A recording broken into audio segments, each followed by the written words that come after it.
Estamos de vuelta en Cátedra Médica, el programa del día de un programa muy interesante en donde estamos combinando cardiología con nefrología. Está el doctor Ángel González Medina como cada miércoles y su invitada especial, la doctora Ellen Hilario. El tema de hoy, riñón y corazón. Usted puede comunicarse con nosotros al 809-682-9850 y la línea internacional 833-380-0062.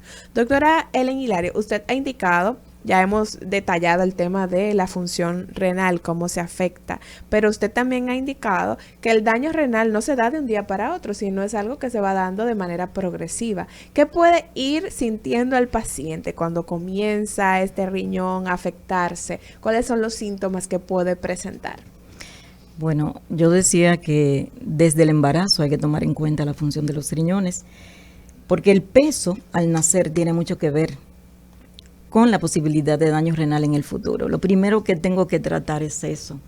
Si toda la persona, o si hay personas que nacen igual o por debajo de 6 libras, tienen alto riesgo de padecer de hipertensión arterial. Repite eso porque eso es clave y los médicos no le preguntamos. A los pacientes se sorprenden cuando uno le pregunta de cuántas libras usted nació, y le pregunto a la madre de cuántas libras usted nació también y cuánto pesó su hijo, y la gente no domina ese concepto, la gente no, y a los médicos se nos va, y tiene una importancia clave.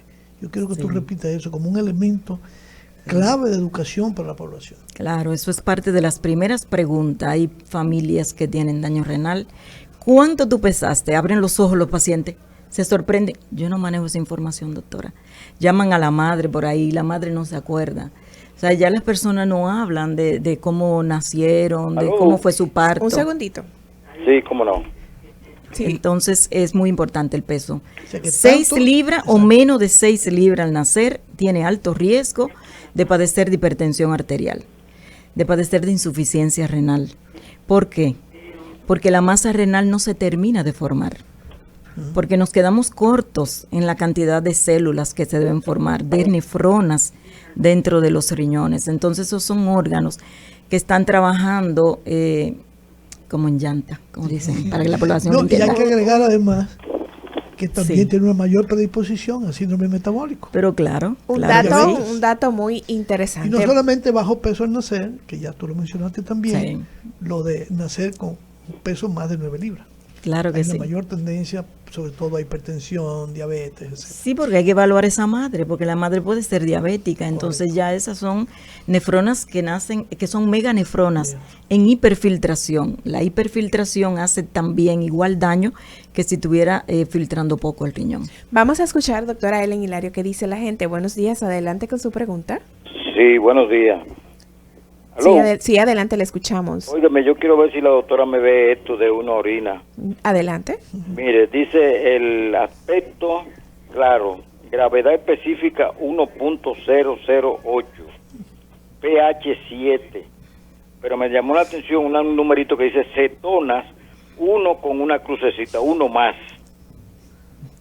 Excelente. La doctora le va... ¿Sí? Óyeme, y quería ver, ella habló de los sedimentos. En los sedimentos todo sale vacío, pero vi 3 cosas, de que leucocito .0-2, hematíes 0-2 y células renales 0-1. Eso está correcto. Bien, la doctora le va a responder en un momentito. Vamos a escuchar esta otra llamadita. Buenos días, adelante con su pregunta. Buenos días, saludos. Ese dato que dio la doctora, que es tan importante, por ejemplo, yo no lo manejo, no sé si mi madre lo maneja, la voy a llamar. Eso está inscrito en el registro civil, o sea, ese dato se asienta. Les escucho, gracias. Lamentablemente no. Entonces la primera pregunta, que era lo que más le preocupaba y de lo que hay que preocuparse, la acetona, ¿no? Porque eso es cuando el paciente espera mucho tiempo para hacerse el examen de orina. Mucha gente no sabe que los riñones manejan la gluconeogénesis. Entonces, cuando no recibe la cantidad de alimentos, el riñón comienza como una autofagia. Entonces, el mismo órgano... A utilizar lo que tiene. Exactamente, comienza a utilizar lo que tiene. Por eso es tan importante el paciente que está en UCI o el paciente que está en coma, vigilar, o aquel que tiene prohibida la vía oral, vigilar que pueda recibir alimentación, al menos a través del suero, de la vía parenteral de los vasos. Es muy importante. Excelente. Y la otra, en el registro civil no se contempla esto. Había algo en el examen de orina, la densidad. La densidad es normal, es de 1005 a 1030. O sea, antes era de 1010 a 1030, pero ahora la bajaron a 1005 a 1030. Pero ya cuando llegó un paciente con 1008, pues hay que investigarlo. Hay que ver la cantidad. Si es ligeramente turbia, no recuerdo si dijo que era ligeramente turbia. Aspecto claro. Claro, exacto. Yo no espero que esté turbia nunca. Entonces hay que ir comparando los diferentes parámetros del examen de orina. Es una orina que está correctamente interpretada. La acetona no le debe preocupar, lo que duró mucho tiempo antes de hacerse el examen de orina sin haber desayunado. Y no es que tiene problemas de diabetes, ni mucho menos. Pero también, rápidamente yo le digo que no pasa nada, pero yo tendría que ver el paciente para yo saber en el contexto que estoy trabajando, qué tipo de paciente tengo enfrente. Por supuesto. Una cosa importante, yo creo que antes de pasar a hablar ya de afección renal propiamente dicho, aunque se ha mencionado algunas cosas. Pero sería bueno que tú explicara a la población qué hacer para preservar una buena función renal, sobre todo desde el punto de vista de la alimentación. Yo sé que la alimentación balanceada, pero quiero oírlo de ti, que eres la experta, que era la que aconseja todos los días a los pacientes qué deben hacer. Así es. Mira, una de las cosas que yo pregunto siempre, ¿a qué es alérgico, a qué es intolerante? Te levantas de noche a orinar porque es el primer signo de daño renal.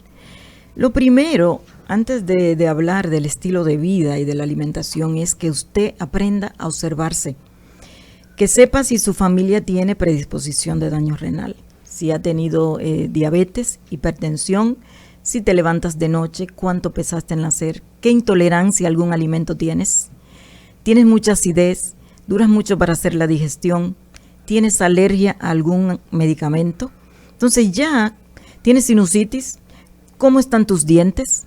Todo eso hace daño a los riñones si no nos prestamos atención. Tenemos que ver nuestra condición de salud. Muchas veces la gente no se presta atención, ni siquiera, no debemos levantarnos ni una sola vez en la noche a orinar. Ni una sola vez. En la noche, y a tomar agua, doctora. Ni si me levanté varias veces en la noche a tomar agua y fui al baño, ¿eso quiere indicar que debo ir a revisar la salud de mi riñón? Claro que sí. Hay algo que no se está haciendo bien. No quiere decir que haya daño renal, sino que es que hay algo que estamos haciendo mal. Y ahí caemos entonces, González, con lo que debemos hacer correctamente. Sí. Una buena alimentación, una buena hidratación. No es beber 8 vasos de agua. Porque el peso del doctor Lafontaine no es igual que el mío, ni que el tuyo, ni que el de González Medina. El agua se calcula por peso y por demanda. Porque si él está sentado y no está consumiendo, recordemos que tenemos otro aparato excretor, que es el órgano más grande, que es la piel. Sí. Si no sudamos mucho, no tenemos por qué tomar agua en exceso. No podemos caer en la potomanía, que es el exceso de ingesta de agua. Vamos a escuchar, doctora, a este oyente. Buenos días, adelante con su pregunta. Sí, óigame, en la química clínica quería preguntarle de una cosa que llama el nitrógeno ureico, BURN, que está en 8.52. Y el que ella habló ahorita de la creatinina está en 0.57. Bueno, yo la interpretación que le doy a usted, que está comiendo muy poca proteína y que no está haciendo nada de ejercicio. Usted tiene muy pobre masa muscular y no está ingiriendo la cantidad de alimento proteico de origen animal, que es lo que genera el BUN, que es el nitrógeno ureico. Mira qué interesante, qué interesante, porque esos son valores normales, totalmente normales. Eso es normal, pero yo interpreto en él que tiene una pobre vida de actividad física y que no está ingiriendo la cantidad de alimento adecuado de origen animal. Vamos a seguir escuchando, doctora, lo que dice la gente. Tenemos este panel lleno en el día de hoy. Buenos días, adelante con su pregunta. Hello. Sí, adelante. Sí, le escuchamos. Una pregunta a la doctora. Doctora, los refrescos de botella, ¿cuál es el daño que hacen? Pues los refrescos de botella están cargados de ácido fosfórico. El ácido fosfórico es la base principal de la nucleación en la formación de un cálculo, que es una piedra, que es una litiasis. Entonces, nosotros no debemos caer en el exceso. No es que no se puedan tomar, es que tenemos que diluir el daño dentro de nuestro cuerpo, porque la sangre está limitada a un espacio cerrado que son los vasos, que no se ponen nunca en comunicación, la sangre venosa con la arterial, que son compartimentos diferentes en el corazón. Entonces no podemos sobrecargar tanto las venas, que son las que se sobrecargan de esos tóxicos. Entonces por eso es que los refrescos de botella son tan dañinos, además de los que tienen colorante. Porque los colorantes se acumulan en los podocitos del riñón, haciéndole daño. Los podocitos son, le llaman así porque tienen forma de pie, sostienen ese ovillo renal que es el glomérulo, para mantenerlo en esa forma oval, y que cuando se realice la filtración, que se hace con mucha fuerza, eso no se deformen y puedan soportar. Y la filtración se haga de una manera uniforme dentro de ese ovillo. Vamos a seguir escuchando a la gente, doctora. Buenos días, adelante con su pregunta. Buenos días, doctora. Yo, una sola pregunta. Mi hermana, ella acude siempre a levantarse de madrugada a tomar agua y a hacer pipí, pero ya eso es por costumbre. Ella tiene 16 años. ¿Usted cree que sea problema del riñón? Escuche por la radio, vamos a escuchar a este oyente, doctora, y usted pues les responde en conjunto. Buenos días, adelante con su pregunta. Buenos días. Si yo peso 140 libras, ¿cuántos vasos de agua entonces tendría que tomarme al día? Gracias.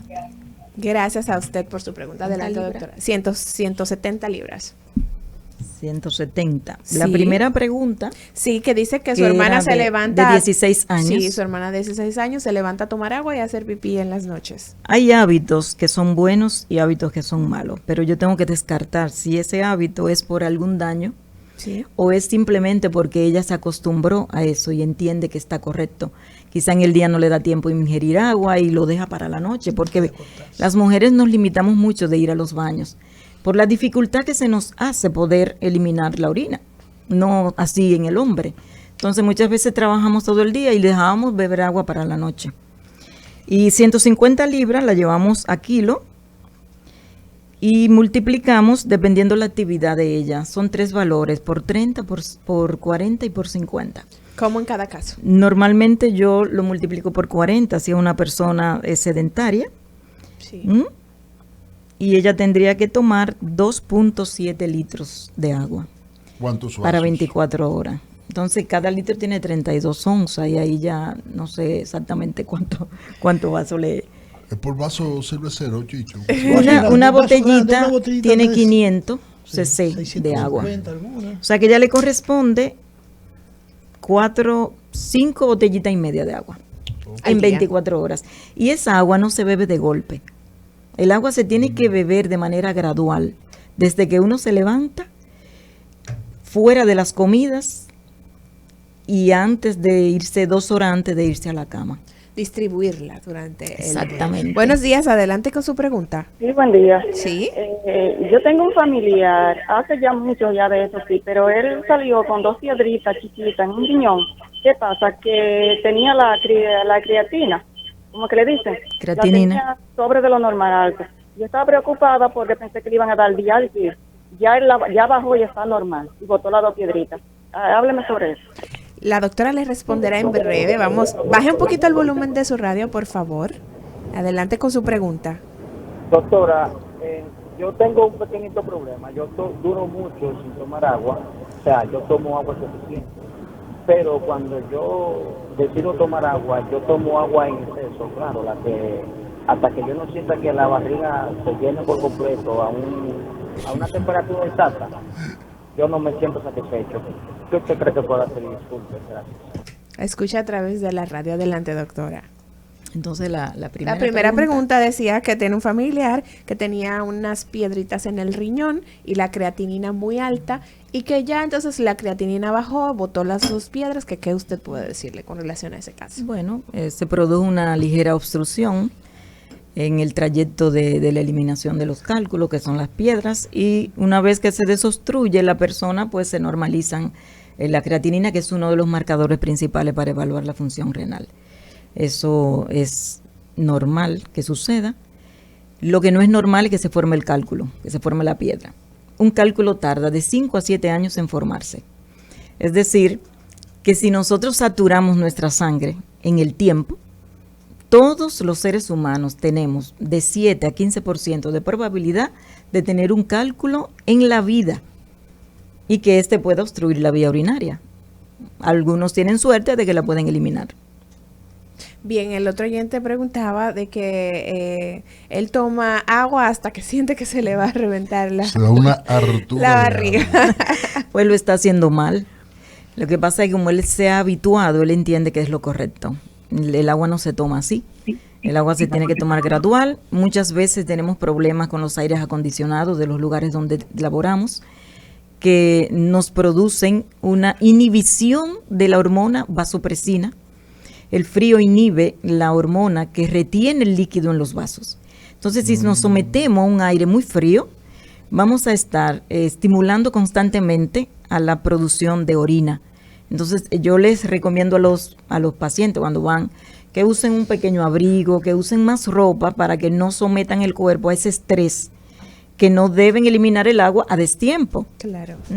Entonces, si se inhibe la vasopresina, se nos va a ir el agua que debemos tener retenida más tiempo dentro con nosotros. Y el café produce eso también, el frío y el café. Vamos a hablar del café en un momentito. También. Vamos a escuchar a este oyente. Buenos días, adelante con su pregunta. Sí, doctora, yo quiero saber qué significa la creatinina bajita. Falta de ejercicio. Hiperfiltración, hay que ver si usted es diabético. Hay que ver si usted no está haciendo nada de ejercicio también. Buenos días, adelante con su pregunta. Y recordar, Ellen, que pacientes que aparentemente están normales, no están normales, porque tienen una densidad elevada. Exactamente. La creatinina puede estar bajita y entonces con una hiperfiltración, entonces hipernormal. Exacto. Que sucede mucho en el diabético. Claro. Y tú sabes sobre cuál paciente. La fase incipiente, sobre todo. Sí, y en el diabético y en el hipertenso suele suceder eso. Pero ¿en qué hipertenso? En el que está descontrolado. En el que tiene la hipertensión muy descontrolada, hay una hiperfiltración y le va dañando porque ese riñón termina fibrosándose, esclerosándose. Doctora, antes de recibir la llamada de estos últimos oyentes, usted hablaba del café. ¿El café es beneficioso o causa daño al riñón? El consumo de café. El exceso. ¿El exceso es cuánto? ¿Cuántas tazas de café al día? Bueno, hasta 5 tazas. No, hasta 5 tazas. Si se toma una taza de café diario, no hay ningún problema con eso. Sí, adelante, doctor. Tacitas. Tacitas. Sí, tacita, ¿verdad? Porque no un pozuelo. Una taza es 8 onzas. Claro. Una taza es 8 onzas, sí. Ni siquiera está llena. Tacitas de café. El café produce una calciuria, pérdida de calcio por la orina, que también aumenta la producción de orina, que no debe salir el calcio por la orina y predispone a la formación de cálculo también. Deshidrata, porque inhibe la hormona antidiurética. Entonces produce osteoporosis, porque si se sale el calcio, y encima no tenemos la cantidad de vitamina D3 adecuada. Y son tonterías del día a día que nos van lastimando, por lo que digo que el daño renal no es de un día. Claro. Es que a veces hacemos cosas que por desconocimiento, entonces se van acumulando en el tiempo y nos hacen daño. Excelente. Hay un aspecto importante antes de la pausa, como hoy vamos a hablar, ¿verdad? Debíamos hablar un poco más de riñón y corazón, pero es tan interesante todo lo que tú has planteado, que yo creo que todas esas cosas se nos van a quedar para después. Y incluso yo he estado pensando, Ellen, que hay que hacer un trabajo de educación muy importante en las escuelas. Como tú sabes que nuestros muchachos hoy día consumen una alta cantidad de refrescos y de alimentos que son dañinos, no solamente para el corazón, que nos vamos mucho por ahí, sino también para el riñón. Claro. Entonces estamos enfermándonos más temprano, y eso es lo que está repercutiendo sobre no solamente el desarrollo de enfermedad precoz, sino de muerte. Entonces yo creo que hay que hacer un trabajo fuerte ahí en esa área también. En el INAVIE, sí, claro. Definitivamente. Vamos a hacer una breve pausa. Enseguida continuamos hablando aquí sobre riñón y corazón con el doctor Ángel González Medina y la doctora Ellen Hilario. Regresamos en breve.